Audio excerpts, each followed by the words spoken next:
ఖమ్మం వ్యవసాయ మార్కెట్కు మిర్చి పంట పోటెత్తుతోంది. సీజన్ కావడంతో పెద్ద ఎత్తున పంటను మార్కెట్కు తీసుకొస్తున్నారు రైతులు. నిన్న ఒక్కరోజే 1,00,000 బస్తాలకు పైగా మిర్చి వచ్చింది. తేజ రకం మిర్చి కొనుగోలుకు ఖమ్మం మార్కెట్ కేరాఫ్. దీంతో ఉమ్మడి ఖమ్మంతో పాటు వరంగల్, కరీంనగర్ జిల్లాల నుంచి రైతులు పంట తీసుకొచ్చారు. ఆదివారం నుంచి పంట మార్కెట్కు వస్తోంది. యార్డుతో పాటు షెడ్లు నిండిపోయాయి. 1,00,000కు పైగా బస్తాల పంట వస్తుండటంతో ఉదయం జెండా పాట నిర్వహించారు. గరిష్టంగా 14,000 నిర్ణయించిన 13,000, 13,500కు మిర్చి కొంటున్నారు. మిర్చి విక్రయాలు పెరుగుతున్నా ధరలో పురోగతి లేకపోవడంతో రైతులు నిరాశపడుతున్నారు. ఈ ట్రాఫిక్ నియంత్రణను పటిష్టంగా చేయడం జరిగింది. ఈ విధంగా ప్రణాళిక చేసినందువలన మార్కెట్లో ట్రాఫిక్ ఇబ్బంది లేకుండా ఉండి కొనుగోలు అయ్యి కాంటాలు అయిన తర్వాత బస్తాలు వెలుపలకు పోవడము సజావుగా మనకు 9:30 నుంచే మొదలయ్యి ఈవినింగ్ వరకు మనకు ఎలాంటి అడ్డంకులు లేకుండా జరిగింది.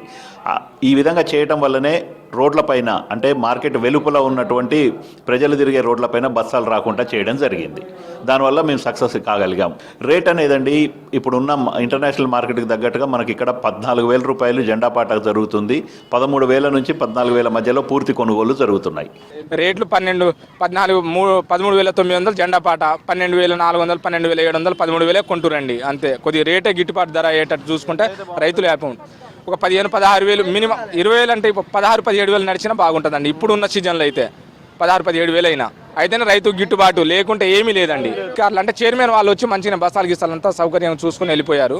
కొద్దిగా రేటు విషయంలోనే కొద్దిగా ప్రభుత్వం కానీ ఎవరైనా కొద్దిగా దయ చూపితే రైతులు కూడా బాగుపడతారు. రానున్న ఈ 2 రోజులలో చూసుకున్నట్టయితే మిర్చి అధికంగా ఈరోజు 1,00,000 బస్తాలు రావడం జరిగింది.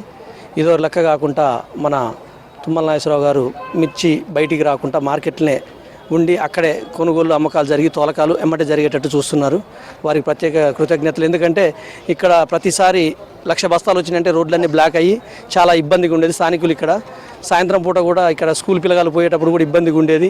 స్కూల్ బస్సులకు కానీ లేదంటే ఆటోలకు కానీ అన్నిటికీ ఇబ్బందిగా ఉండేది. అలాంటివి ఏం లేకుండా మొత్తం మార్కెట్నే అన్నీ సవావుగా జరిగేటట్టు మొత్తం మార్కెట్లే అన్నీ జరిగేటట్టు చూస్తున్నారు. ఎలాంటి ఇబ్బంది లేకుండా చూస్తున్నారు. వారికి ప్రత్యేక